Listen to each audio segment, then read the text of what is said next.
Hi Maria and class, I'm Domenico and this is my entry for the video commentary for activity points. Over the semester, I have conducted a few questions over the readings, the lectures, and the slideshows that I would love to ask. And these questions are going to be like spitfire questions, but they're broken down into categories. And I wrote down my questions on my computer, so if I'm not looking at the screen, that's where I'm looking. Let's just get started because I have a lot of questions. My first category is cohabitation.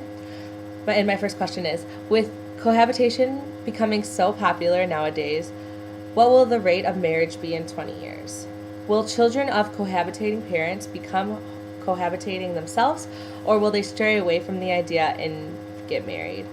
As research gets more involved in children and families that cohabitate instead of marriage, are the children that are from cohabitating families treated more differently than a child in marriage? And I'm not asking that of like inside the family and what goes on inside the house. I was asking from the peers and the neighborhood and how that affects the child. In 20 years, do you believe the views on cohabitation will be different and more acceptable? Or do you think more traditional views will evolve through the generations? I love the Leclerc and Bear scandal. If they never came out and addressed what was going on, do you think the traditional views would still be in place today? My next category is the millennials, and the millennials are children that were born in the early 1980s to the early 2000s, so that would consider myself, my peers, people about 10 years older than me and about 6 years younger than me. My first question is, what would the generation of millennials be like if they did not have helicopter parents or had parents that snowplowed their problems away? The term helicopter parents means parents that are overbearing to their child, overprotective, do everything for their child because they're the closest with the child. And parents that snowplow the problems away mean that they will solve the problem for themselves and not have the child solve it for them. So the child never really learns how to problem solve and in situations that are real life situations. So how would the generation be if they didn't have those kinds of people? Do you think helicopter parent children will hover their children the same way their parents did? And that could just be like a lifestyle thing. So children who become parents, they might not want to do what their parents did because they thought they were overbearing, so they want to be more free-spirited and let the kid do what they want to do. Or they're going to be just like their parents and overprotect their child because that's what worked for them and that's made them who they are today. What challenges do children with overprotective parents face today that maybe children with more lenient parents don't have so much of a problem with?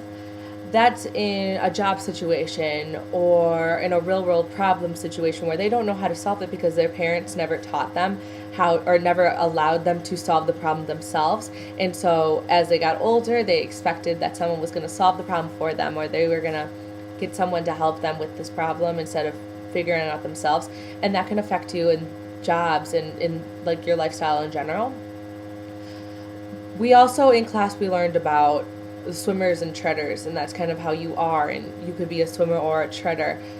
With the terms swimmers and treaders, do you think generations in the future will evolve into a swimmer generation or a treader generation, or do you think it will be equally split like it is today? In class, we watched a movie called Two Spirits, and so I had two questions about that. One of the questions is, why are people so afraid of two spirits? I mean, I guess maybe in the culture that we are in today, it depends on how you're grown up, but we are more accepting of people that are different than you and have sexual orientation different than you or dress different than you. So why were people so afraid of that? And what would the American culture be like if we believed the same traditions as the Navajos? That would be really interesting to see. A good chunk of the class was about gender roles and how splitting of the housework would be, and what if the father was more involved in the child's life and things like that. So I have a couple questions about that. How would life be different if the woman and the man switched roles and that was socially acceptable? So if a woman went to work and the man stayed at home and he was the house cleaner, he was like the housewife but the house husband, and if the woman brought home the money. How would the housework be separated?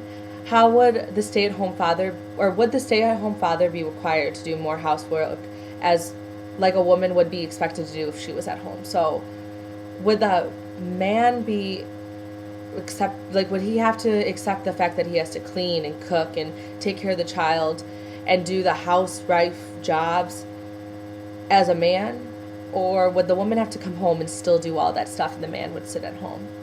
According to the Mad Men episode, The Marriage of Figaro, how accurate and realistic would the lifestyle portrayed in the episode compare to the real lifestyle in the 1960s? Does the audience that watches the show that lived in the 1960s agree with this realistic lifestyle or disagree? My final question is, do you think in the future housework will be more equally separated now that two working parents is more acceptable and is more common in our generation now?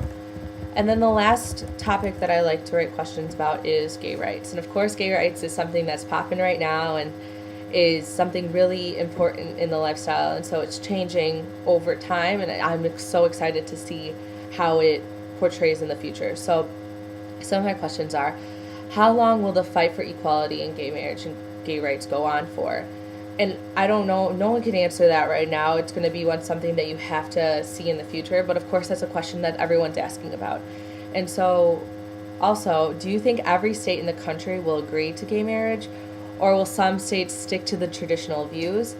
I would love to see how that affects the country as a whole. Like, so if 48 states decide that they want to go for gay rights and 2 of those states decide that they're against it, I would love to see how that portrays into the society.